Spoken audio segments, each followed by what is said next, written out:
Hello all welcome back to our channel. ఈ వీడియోలో వచ్చేసి మనకి రీజనల్ రింగ్ రోడ్ గురించి ఒక అప్డేట్ వచ్చింది. సో దాన్ని ఎక్స్ప్లెయిన్ చేయబోతున్నాను.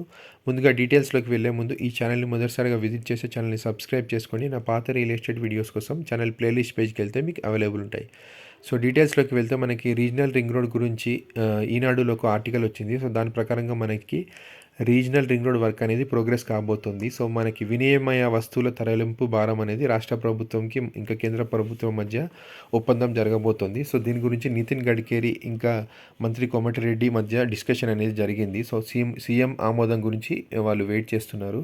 సో మనకి ముందుగా తెలిసినట్టు రీజనల్ రింగ్ రోడ్ 2 పార్ట్స్ ఉండబోతుంది. మనకి north part, south part. So north part వచ్చేసి సంగారెడ్డి, నర్సాపూర్, తూప్రాన్, గజ్వేల్, జగదేవ్పూర్, భువనగిరి, చౌటుప్పల్ మీద నుంచి రాబోతుంది. సో మనకి ఇది ఓవరాల్గా రీజనల్ రింగ్ రోడ్ అనేది 347 కిలోమీటర్స్ ఉండబోతుంది. నార్త్ పార్ట్ వచ్చేసి 158 కిలోమీటర్స్. సో ఆల్రెడీ మనకి 70% ఈ దీనికి కావాల్సిన ల్యాండ్ అనేది అక్విజిషన్ జరిగిపోయింది. సో మిగతా 30% అక్విజిషన్స్ ఇంకా పెండింగ్ ఉన్నాయి. సో ఓవరాల్గా దీనికి కావాల్సిన ఖర్చు మనకి కేంద్ర ప్రభుత్వం అనేది తీసుకోబోతుంది. కాకపోతే ఈ యూటిలిటీ ట్రాన్స్పోర్ట్ ఖర్చు 200 కోట్ల వరకు ఉండే. సో ఈ 200 కోట్లు ఖర్చు ఎవరు పెట్టుకోవాలి, మనకి రాష్ట్ర ప్రభుత్వమా కేంద్ర ప్రభుత్వం అనేది మధ్య డిస్కషన్ అనేది 6 మంత్స్ నుంచి జరుగుతుంది. సో అది ఇంకా ఫైనలైజ్ కాలేదు.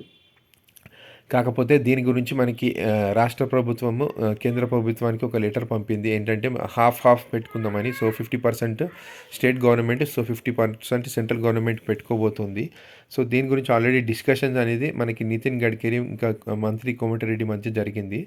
సో మోస్ట్లీ ఇది ఫైనలైజ్ కాబోతుంది. సో ఇది ఫైనలైజ్ అయిన తర్వాత మనకి జస్ట్ ల్యాండ్ అక్విజిషన్ ఇంకో 30% ఉంది. కాబట్టి ల్యాండ్ అక్విజిషన్ ఇవన్నీ కంప్లీట్ అవుతే మనకి శంకుస్థాపన అనేది జరిగే అవకాశం ఉందని ఈ ఆర్టికల్ చెప్తుంది. సో మనకి ఇంకోటి అంటే ఫిబ్రవరిలో కేంద్రం ఎలక్షన్స్ ఉన్నాయి కాబట్టి సో ఓవరాల్గా మనకి పాజిటివిటీ ఉండడానికి శంకుస్థాపన చేసే అవకాశం ఉందని ఈ ఆర్టికల్లో వివరిస్తున్నారు. ఇదండి. Thank you for watching our video.